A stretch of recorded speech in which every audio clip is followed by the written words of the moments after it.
Alright, I'm here at the 99-cent store. What? No way, these are like $9,000 on B&H.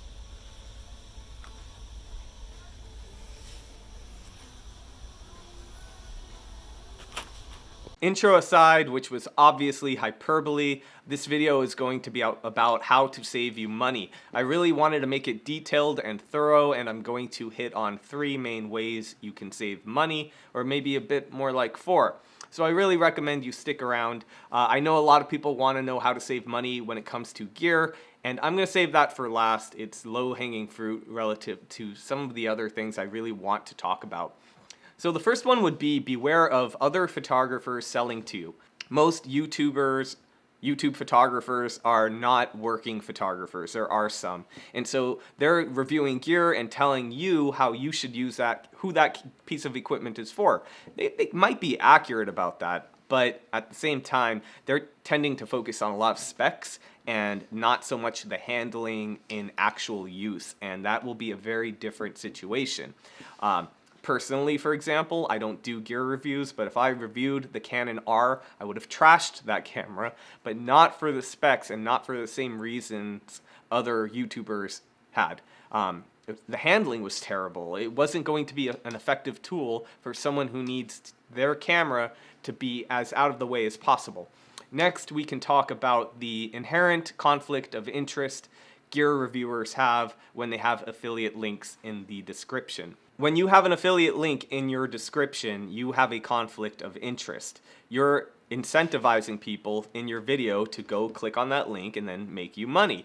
And that's a problem. A lot of YouTubers will say, no, I really check myself and I make sure I'm honest, but I just don't trust anyone to police themselves, and neither should you. Do you trust Wall Street to police themselves? No. Especially when money is involved, people become a lot more fluid on their ethics. Now, I've seen a lot of games being played by these YouTubers in order for them to feel good about themselves. One little trick they do is they will phrase their title as a question. So they will say, the best vlogging camera? And then they can hide behind the fact that they didn't actually claim it was the best. They're asking a question. It reminds me of a friend I had in high school who would say, are you an idiot? And then you'd say, did you call me an idiot? And he'd be like, no, I'm asking you. I didn't say you were an idiot. It's ridiculous. It's childish. It really shouldn't be acceptable. And then the other thing is that they will often find one thing they like about the camera, so they are being honest, and they will hype that up. And maybe it is the best vlogging camera, but it's not a very good camera in comparison to other cameras on the market, and that kind of thing. So you have to really be cautious of this tomfoolery. Tomfoolery is not the most precise word, but I just wanted to use that. Sticking on the same subject of photographers selling to photographers, I would in general beware or do your research and make wise decisions when it comes to workshops.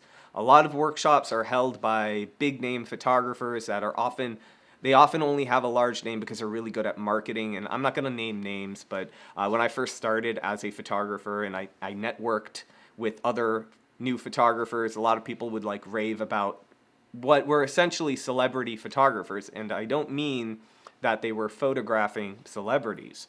What I mean is that they were celebrities among photographers because they were really good at marketing. And often they were mediocre or, just on par photographers and really not necessarily great photographers. The other thing, a good photographer does not mean a good teacher. You might be able to learn by dissecting their work, that kind of thing, but they might not be good communicators. They might not really care about teaching. When someone doesn't love teaching, they're not going to be a good teacher. If you're starting out, you might not get the most out of what they have to teach, even if they are great teachers. A good analogy I like, it's in the jiu-jitsu, which is my other big world. Big name competitors will do workshops and charge couple $100 just to participate for like an hour workshop, and you'll have white belts go thinking they're going to get some sort of like secret sauce, and they're really not. And even if there is, they might not be ready for it. And in reality, they might learn more from just a blue belt, which if you're not familiar with jiu-jitsu, it's like one up from a white belt. So you have a lot to learn when starting out. I wouldn't go and spend $3,000 to $5,000 on a big name workshop. Okay, let's move on to buying gear, which is what most people want to hear about. First, my hyperbole in my intro aside, you can save a lot of money by buying things that aren't marketed to photographers but are the exact same product. An example in the intro, those little clippers, what do you call them?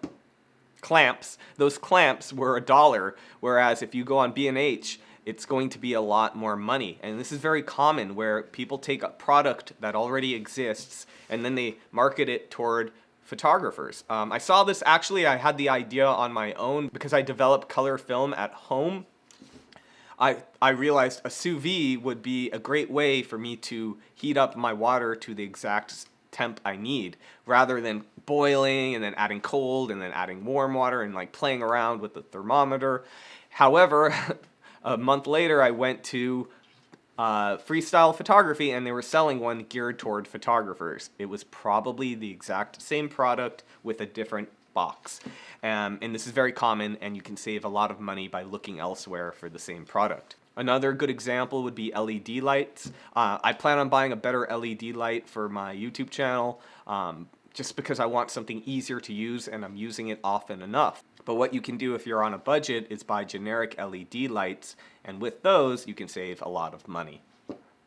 I've lit some of my videos with $30 LED lights I bought from Costco, and they did the job well enough. In fact, I even got compliments on that video, like, wow, you upped your lighting game. I didn't. I was using $30 LED lights, not like fancy $300, $400 video lights. Okay, when it comes to purchasing gear, I recommend buying your bread and butter equipment first. If you're an event photographer like me, that would mean something like a 24 to 70 and a 70 to 200.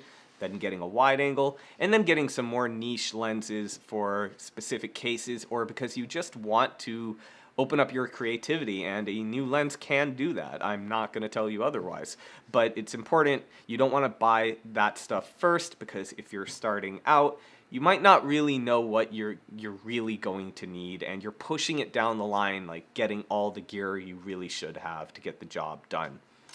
When it comes to buying lenses versus buying a body, I really recommend you get your lenses first for a few reasons, really. First, they hold their value, and if you decide you don't need it, you can sell it for a similar amount of time. I really recommend you actually buy your lenses used and not new.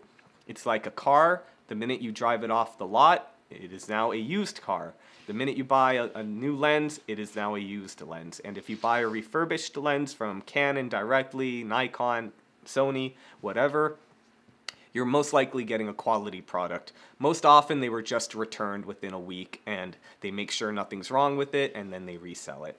So that's a good way to save money, and you could even technically make money down the line when you sell it because of inflation. The prices of lenses can actually go up, not down. It doesn't really mean the value's gone up, it's inflation, but you get the idea. Sticking with the idea of buying used, I would avoid eBay. I'm not into it. I don't want to research how I can protect myself and then try to find a deal and then make myself vulnerable. I don't trust it. I don't want to deal with it. Directly from the manufacturer, a place like Best Buy, I'm sure Adorama or B&H, I would trust them. KEH is a good option. Craigslist is a great option. If you search hard enough, you can find a good deal on Craigslist, but if you don't know how to evaluate gear, I would avoid that too. Now we can switch to camera bodies. First, I would ask yourself, have you done everything you can to improve your skill as a photographer before you buy a new camera? And furthermore, you can save money by actually sticking with old gear and overcoming the adversity that you might have from that equipment. So a good example, I'm still shooting with a 5D Mark III professionally. I bought that camera the day it came out. At that time, it was cutting edge. It was insane to me. I couldn't believe how good it was because I didn't get the 5D Mark II. I went from the 5D Classic to the Mark III. 9 years later, I'm seeing that it is showing its age a little bit, but the camera is still more than capable for image making. Nobody's gonna notice I'm shooting with an older camera. No one's gonna see the result and be like, oh, that looks like an older sensor. It's not the case. But you won't have all the bells and whistles of new gear, especially when we're talking about mirrorless cameras with eye detect. So what you can do, if you develop your skill as a photographer and maybe get really good at focusing on the eye on your own, you might not need to rush into getting a mirrorless camera with basically autopilot focusing abilities. Unfortunately, I have a gripe with that. It's a little like an old man kind of gripe where I'm like, God damn it, I've developed a skill for 12 years where I got really good at focusing on the eye, and now some kid can buy a camera and it does it for him. But that's technology. I embrace new technology nonetheless. The last word of advice I have would be for the amateur photographers. Don't overbuy, don't overpurchase, don't get a camera that's too above your level. You want to grow into your camera, but you don't want to spend so much money in a camera that by the time you grow into it, it's really outdated. So start small. Even a digital Rebel or anything like that would be fine. Get last generation's camera maybe, that kind of thing. But really, I would really consider if you even need to shoot digital at all. If you're much more process-oriented than result-oriented, especially, shooting film can be even more fun than shooting digital, but even if you don't have more fun at it, you can save a tremendous amount of money by shooting film. Now, even if you get a very high-endish kind of film camera and spend $1,000, that's a lot less than a digital camera. And now people go, oh, well, film's expensive. It is, but even if you shoot a roll of film a week, it will never add up to a $3,000 camera. It will take, of course it will at some point, but it will take a lot of time. Most people do not shoot a roll a week. You know, most people shoot maybe a roll a month. It depends on how loose you like to shoot or how often you like to shoot, that kind of thing. So for me, I'm not lying to you guys. If I did not shoot professionally, I don't know if I'd own a digital camera. I'm not kidding. I have to because I make my living off of photography, and I think that would be a disservice and ridiculous to shoot events on film. Now I do it for fun, I bring a film camera with me, but in the end, like, really the body of work is all digital. Hopefully I did save you money with my advice. If you would like to support my channel, please check out my Patreon. My Patreon is a bit different than what other people provide. I'm not unlocking content, but eventually what I'm trying to do is find ways to help you further than I can by just making these free videos for you. I want to be able to mentor people. I want to give you guys portfolio reviews, and Patreon is a great way for me to do that for you and for you to support the work I do. Thank you guys, and I will see you in the next one. If you made it all the way to the end of the video, I really appreciate you for watching the entire thing. I've been working really hard at producing new content. It's coming soon. I've been working every chance I get on content. I still need to catch you all up on what's been going on in my life because obviously it's been a crazy year and I'm working a lot less, but I've been very busy working on different projects. I will update you guys soon.